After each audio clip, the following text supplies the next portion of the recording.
প্রিয় বন্ধুরা, আজকে আমাদের ড্রয়িংয়ের সপ্তম ক্লাস। তো আজকের ক্লাসে আমি ষষ্ঠ ক্লাসের ন্যায় আজকেও আমি আপনাদের সামনে শেডিং তুলে ধরব। তো আমরা যখনই ছবি আঁকবো, এই ছবি আঁকা কিন্তু মূলে আমাদের ছবির সৌন্দর্য ওই শেডিং দ্বারাই এর সৌন্দর্য বৃদ্ধি পাবে। তাই আমরা শেডিংটাকে একটু গুরুত্বপূর্ণ হিসেবে নিয়ে নেব। তো প্রিয় দর্শক বন্ধু, আমি আজকের শেডিংয়ের জন্য আমি এইভাবে একটা লম্বা ত্রিভুজ এবং লম্বা একটা নিয়ে নিলাম। তো আপনারা এভাবে ঠিক নিয়ে নেবেন এবং সেটাকে আপনারা খুব ভালো করে শেডিং করবেন। আপনারা যত বেশি সময় নিয়ে শেডিং করবেন তত আপনাদের ছবি আঁকা অনেক সুন্দর হবে। তো প্রিয় দর্শক বন্ধু, আমার এই ড্রয়িং ক্লাস আপনাদের কেমন লাগছে বা কতটুকু ভালো লাগছে অবশ্যই কমেন্ট করে জানাবেন। আর হ্যাঁ, যদি ভালো লাগে তাহলে অবশ্যই আমার এই ড্রয়িং ক্লাসটিতে অংশগ্রহণ করুন এবং আমার এই চ্যানেলটি সাবস্ক্রাইব করে আমার সাথে থাকুন। আমি যখন এই ধরনের ড্রয়িং টিউটোরিয়াল ইউটিউবে আপলোড করব, যাতে সবার আগে আপনি এর নোটিফিকেশন পেয়ে যান। তো প্রিয় দর্শক বন্ধু, আজকের শেডিংয়ে আমি ক্লাস 6 এর মতোই এর লাইট শেডিং আমি করব। তো যেখানে লাইটের আলো পড়বে সেটাকে আমরা একটু আলোকিত করে রাখবো এবং যেটা এই লাইটের আলো থেকে দূরে থাকবে সেটা একটু গাঢ় কালো করে নিব।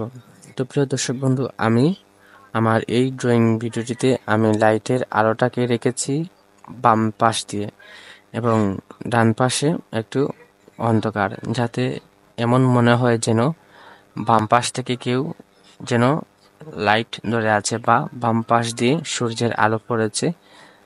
ঠিক আছে, এজন্য বাম পাশটা একটু আলোকিত থাকবে এবং ডান পাশটা একটু অন্ধকার থাকবে। তো প্রিয় দর্শক বন্ধু, আপনারা খুব সহজে এভাবেই ছবি আঁকা শিখতে পারেন।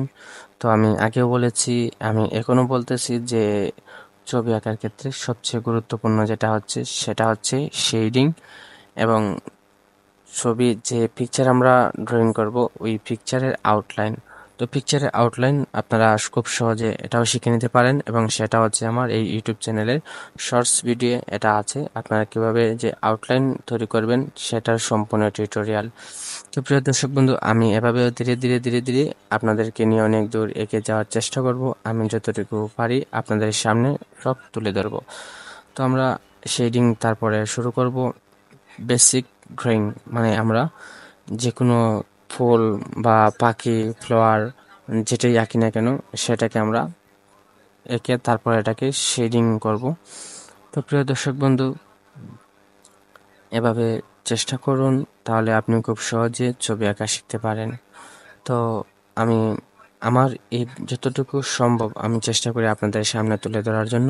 তো প্রিয় দর্শক বন্ধু, আমার এই ড্রয়িং ভিডিওগুলো আপনার কেমন লাগে, যদি ভালো লাগে অবশ্যই আমাকে কমেন্ট করে জানাবেন এবং যদি মনে হয় যে না এই ভিডিও থেকে কোনো কিছু শেখা যাবে বা একটু উপকার হবে তাহলে অবশ্যই বলবো এই ড্রয়িং ভিডিওটি শেয়ার করে আপনি আপনার বন্ধু বান্ধব বা যারা ড্রয়িং শিখতে চায় তাদের সামনে তুলে ধরুন, যাতে তারাও এভাবে খুব সহজে ছবি আঁকা শিখতে পারে।